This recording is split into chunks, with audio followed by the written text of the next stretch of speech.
It is time for the semi-finals. I've always wanted to say it like that because it's a big game. The semi-finals are starting in the Cricket World Cup, and the first of which will see two massive teams take on each other. India taking on New Zealand, semi-final one coming your way from Manchester. Thank you so much for joining us on ESPN Cricinfo Match Day, as this is the preview to that big semi-final. And to talk about it, we're joined in studio by Ajit, Agarkar and Dan Vettori. Gents, good to see you as well, looking very fresh as well. But first up, before we get chatting, let's just show you India and New Zealand's record in big semi-final ICC events, or should I say the World Cup as well, how these two teams have fared. Now, in World Cup semi-finals in the past, India has played 6 of them. They've won 3, they've lost 3.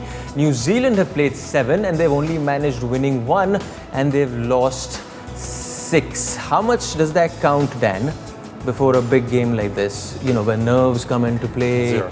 Because a lot of the guys have never been involved in it, and so I think the group that's there, most of them would only be involved in the last semi-final, which they won. So I think there's a lot of confidence within the group. I know there's a concern around the last 3 games and not winning and probably not playing our best, but I think because of that performance 4 years ago and the likes of Williamson, Guptill, Taylor, Southey, Bolt, they can pass on that information, pass on that confidence and take it into a one-off game, and they know that it takes a one-off performance to get into that final. And there's also that added incentive that, listen, last time we didn't cross the finish line, this time we have to do it. And also you'd knock out one of the best teams. I mean, if India are the form team along with England, so if you can get past India now, you know you don't have to meet them in the final. So it's a true test of a New Zealand team to see if they can make it into that final stage for 2 tournaments in a row, which would be an amazing achievement in itself. Ajit, from an Indian point of view, I mean, their league campaign has been near perfect, if I may say, barring a small few things here and there, and look like Dan just mentioned right now, the team to beat in the World Cup. Yeah, I think they've been, I mean, with England, I think they've probably been the 2 best, and Australia just kept improving as the tournament went on. So we always expected those 3 teams along with New Zealand and perhaps Pakistan. South Africa, I don't think a lot of people thought that they'd make it this World Cup. So not surprised. I think India's a really well-balanced team. The batting strong, and in spite of losing Shikhar Dhawan, KL Rahul stepped in beautifully. Yeah. So most bases covered, and that's why they're as good as they are. Time to take a look at the playing 11s now. We'll start with Team India. Ajit, you are making a couple of changes for this one. A bit confused, to be honest, actually.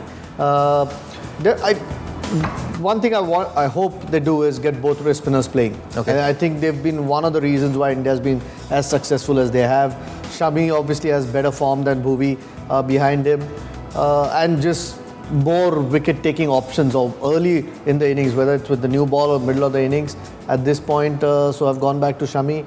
Like I said, Rahul's form is really encouraging. That 100 would have given him so much more confidence going into that semi-final, which will be against a much better attack than what he faced against Sri Lanka. The Kedar and Ravindra Jadeja, I mean, again, Ravindra Jadeja can be a little bit of risk if it's a flat pitch. He then becomes your 6th bowler, but is India confident enough to have him as your 7th batter? I'm not quite sure. Then Kedar might come into the picture because he can, if need be, give you a few overs. I think India still need a 6th bowler. I'm not, without any disrespect to New Zealand, I mean, they might feel okay going against New Zealand because New Zealand batting is not doing as well with 5 bowlers, but I don't think it's a good ploy. I think even against New Zealand, they would want that extra option. Whether it's needed or not, it's a different case, but they would want that 6th option. Now, of course, Bhuvneshwar Kumar is not a part of your playing 11. Let's just show you a couple of his numbers now, because he started the World Cup in perfect fashion. He was ahead of Mohammad Shami as far as the pecking order is concerned. Pre-injury, 22 overs bowled, the average was 20.40. Had picked up 5 wickets as well. Post-injury, 19 overs bowled, just the 2 wickets. You reckon that injury has played a part in that form sort of waning off a little bit? Also because he's been out of the action for a bit. I don't think he was in hot form even with those 5 wickets. I think he was sort of getting into form a little bit, finding his best rhythm. I don't think, against Australia also he got a couple of wickets with the slow ball. One with the slow ball and one decent length ball. So just in terms with he very well might play. India might just play with 1 spinner. Still play with Dinesh Karthik and play those 4 seamers, including Hardik Pandya. So I don't think it's leaving him out. I think if it comes in between him and Shami at this point, I think Shami is a better pick just due to his bowling form at the moment. And his wicket-taking form. Injury perhaps has it's taken him a little bit of time, and one-day cricket it's quite tough these days with so many good batters around and the rules that are so heavily in favour of batsmen. So I don't think that's the worry. I think if they had to choose between him and Shami, Shami is probably the guy they should. Let's take a look now at New Zealand's playing 11. Dan, you have made the one change in that. Yeah, it might be our advantage that it looks like New Zealand's slightly more settled. Lockie Ferguson coming back from an injury, and I think he'll come straight back in for Tim Southee. There was always going to be some conjecture over Henry and Southee, but probably Tim, like Bhuvanesh Kumar, was short of a gallop coming back from an injury. So I think they'll go with Henry because he's played a lot more games for this tournament and has a better feel for conditions. I think they'll be excited about going to Old Trafford on a fresh wicket, and they'll back that top order. I know it hasn't fired, but it still has Martin Guptill in it, and they love him as a player because he's been so successful for such a long period of time. So if he fires, then that could carry the fortunes of the New Zealand team with him. Henry Nicholls is there for you? Henry Nicholls is there for me, yeah. I think they obviously tried Munro at the start of the tournament, but Henry Nicholls was the incumbent. Do you go back to Munro? Because Henry Nicholls hasn't played much and didn't really do much in that last game as well. I think they persevered with Munro for an extended period of time when there was talk about Nicholls coming in, and I think they'll back Nicholls because they once again, they really like him as a player, his leadership, his fielding. He was the incumbent before the tournament started, so they've come this far. They've struggled in the last 3 games. But I sound like I'm repeating myself, but I still think they can walk into a semi-final confident of winning it.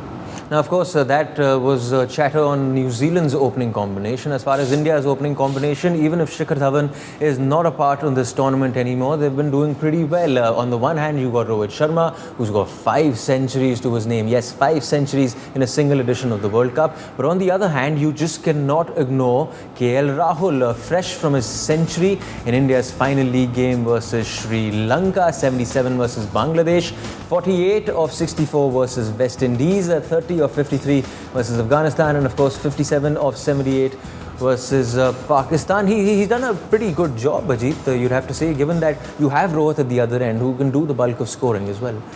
Yeah, I mean, you've done more than a job, I think, and that hundreds kind of capped it off for him, just to get him starting to feel more confident that he's, after those starts that he's got all through those numbers that we saw, that he's gone on, got that 100. Beat against Sri Lanka, and that will give him confidence going into the semi-finals. I don't think he wants to leave everything for Rohit to do. I'm sure he's looking, already the strike rate's a bit better over the last couple of innings, which because he's got enough ability to improve on that. So at the moment, India will just be happy with the starts that they're getting. It's just making life for anyone to follow a lot easier, and it'll be even more important against New Zealand. New Zealand new ball bowling is especially Bolt. I mean, his numbers against some of the Indian batsmen are really good. So if they can negate that, it'll go a long way in India's batting being successful later. Dan, of course, we talk about New Zealand's quicks now. They've been quite the talk of the town because not only can they do the job up the order, they can do the job in the middle overs and, of course, in the depth. Let's just show you a couple of numbers now as far as New Zealand's pacers are concerned. Economy in the Cricket World Cup, middle overs 11 to 40. New Zealand has the best economy, and given India's approach, how they like playing deep, how they like going deep, this could really work in New Zealand's favour if they continue like that. Yeah, I think there's a couple of layers to that as well. I think it's Ferguson coming through those middle stages, and Williamson saying to him, you're going to be our attacking weapon. He probably bowls a bit later in the power play, so he has more overs available to him during those middle stages. I think Kane's been very good at using Bolt as an attacking weapon, so he'll bring him back to try and get that wicket. We saw it with Josh Buttler in the game against England. So he's bowling his best bowlers in those middle stages to try and take wickets. And I think they've had the added bonus of Jimmy Neesham's performances, the 5 wickets against Afghanistan, the way he bowled against England in the last game. So you package those 3 guys together as medium pacers and fast bowlers for the middle stages, and you've got the recipe for something very good, which is what we see there. From a spinner's point of view, especially in the build-up to the semi-final, I mean, they started really well, they were getting the wickets, but just being a little more expensive towards the end, not getting too many wickets as well. Is that a slight worry for you from an India perspective? Well, they'll be hoping for something bigger than a 59-metre boundary. I think that'll be the starting point. So we see Kuldeep and usually pace out the boundary sizes, and just to see what the right end is to bowl from. I don't think so, because that has been what they've been asked to be attacking bowlers for a long, long period of time now. And so with that attacking nature comes wickets, and also comes at times in a high RPO. So I think they're playing the role that they've been asked to do. I think possibly with Jadeja coming in, he can be the defensive option. But if Kuldeep and Chahal play, their expectations are to take wickets. And I think that's the right way to go about it, because in semi-finals you need strike bowlers, you need to break up partnerships, and you need to be able to attack batsmen at certain times. And India have two of the best in Chahal and Kuldeep. Dan, a word on New Zealand's batting now. Of course, Kane Williamson has been extremely good for the team, leading by example. The first 5 innings, New Zealand's batting average, 43.76. Last 3 innings, that batting average has dropped to 22.3. And as a result, you can see the loss column. There have been 3 losses for New Zealand. Who do you reckon needs to really put his hand up? There's Martin Guptill with all the experience that he has. Really, sort of play a really long and big innings. I was just to say Guptill, because if I keep saying it, then it's going to happen. And I only keep saying it because he's been so impressive for so long. His record for New Zealand is phenomenal. His 230 against West Indies in a quarter final 4 years ago. So he has fond memories in big games of cricket for New Zealand. And I think if he can get off to that start, then it takes pressure off Williamson, takes pressure off Taylor, and they can come in and be complementary players, because we expect Williamson to do something special, and we expect that from Taylor because of how well they've played for a long period of time. So it's all about Guptill tomorrow. I hope he comes out and plays aggressive. I hope he plays like Jason Roy or Johnny Bairstow, because that's his nature, and he can play in that manner. Martin Guptill, if you're watching the show, no pressure. All the way best for that semi-final. Guys, final word, prediction for this one. How do you see it going? I mean, there's no doubt India will start favourites, but they will have to play well. I don't think India can play at 50, 60 or even 80% and expect to beat New Zealand, because forget the 3 losses that they've had, they're still a very good team, and India will have to play at 100% to beat them. Ajit's point's spot on. It's out of all these 4 teams, whoever wins, they have to play well, and it's not just a semi-good day, it's an exceptionally good day. So if India want to beat New Zealand, they have to have an exceptionally good day, and New Zealand have to do the same thing. So whoever has a good day wins. That's like detailed analysis. But somewhere on the line, do you reckon that New Zealand being under the radar is a good thing, and they would like it as a team right now? Well, I think it's always been New Zealand team's nature, and probably they've fought against that a little bit in the last few years with Brendan as captain. He's taken on an aggressive mantle. Kane probably is a little bit more relaxed in terms of he sits back and just lets things happen. And I think New Zealand will be comfortable. I think they'll be fine about that way of thinking, and they'll just go into the game thinking they can win it. Dan Vettori, Ajit Agarkar, thank you so much for joining us as we were previewing the first semi-final of the Cricket World Cup. It's coming your way from Manchester, India, taking on New Zealand. Thank you so much for watching. Goodbye.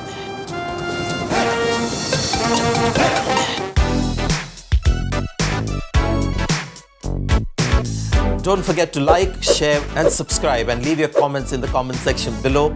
Click on the bell icon for notifications.